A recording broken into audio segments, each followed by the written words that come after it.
Hello প্রিয় বন্ধুরা, সবাই কেমন আছো? আশা করছি ভালো আছো। তো দেখো, আজকে আমি নতুন পিঠে শুরু করেছি, পিঠে বানানো। তো দেখো, নতুন আজই শুরু করলাম।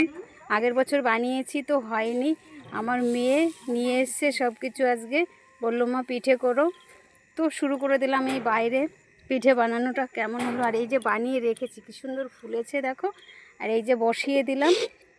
আমার থেকে আমার ব্রেন্ড মেয়ের, সে বলছে এরম করে বানাও, ওরম করে বানাও, ময়দা দাও, এই দাও, তাই সুন্দর হচ্ছে, নাহলে আমার বুদ্ধিতে আর হয়নি। তো দেখো কি কি দিয়ে খাচ্ছে, একটু দেখে নাও। এই নে দেখ কত সুন্দর ফুলেছে। মানে কেমন হয়েছে রে? খুব দারুণ। ও বাবা, দেখো নাকি নরম হয়েছে। আর এই দেখো ধনেপাতার চাটনি, খেজুরের গুড়, আর এটা মাংস কষা, চিকেন কষা দিয়ে খেতে চিকেন কষা। কে কে খেতে চাও বলো, এরকম টেস্টি খাবার কেউ খেয়েছো? মাংস দিয়ে মাংস। এটা কেমন হয়েছে কালারটা একটু বলবে? ধনেপাতার চাটনি। আর এটা কিন্তু কাঠের জালে রান্না, দেখানো হয়নি, ভুলে গেছি। খেজুর গাছের গুড়। চলো বন্ধুরা, ভালো থেকো সবাই। শুভরাত্রির অনেক অনেক শুভেচ্ছা রইল।